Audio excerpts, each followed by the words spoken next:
toll continues to rise every day. I'm grateful that the people of Delaware, through their elected leaders, are taking a stand to make this state safer from gun violence. This legislation to support background checks that the General Assembly is passing, the governor is signing into law today, will spare Delaware families unimaginable heartache. And it will save lives without interfering with anyone's Second Amendment constitutional rights. Will it stop every crime? Of course not. But it will help to keep guns out of the hands of convicted felons and those who are dangerously mentally ill. In Delaware, criminals will no longer be able to bypass required background checks simply by purchasing a gun on the internet or at a gun show where sometimes no questions are asked. It's a common sense solution, and I applaud Delaware for making this important step forward. But there's still more that Delaware can do to save lives and protect its people and its children. In Newtown, we learned the brutal truth about the devastation that high-capacity magazines can cause. The person who killed my son carried 10 30-round large-capacity magazines. That's 300 rounds. He chose to leave his smaller capacity magazines at home.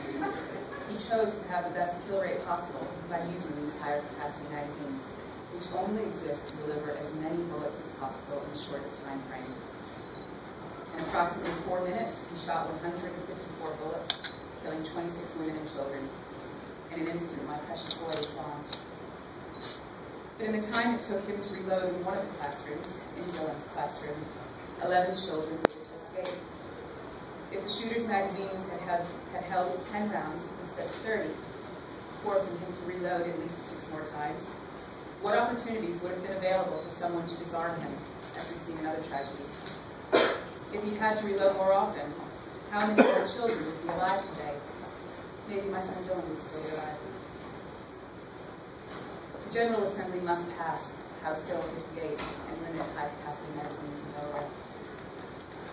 Senate Bill 16, about reporting lost and stolen guns, is a very simple bill, and it's just plain common sense.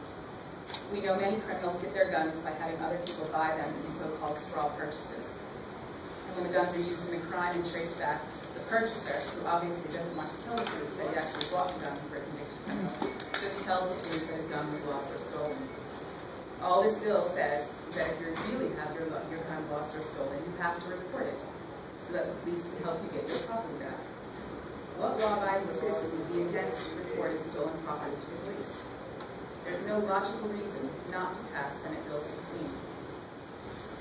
What happened in Newtown can happen anywhere. No community is immune. Any of you could be in my position.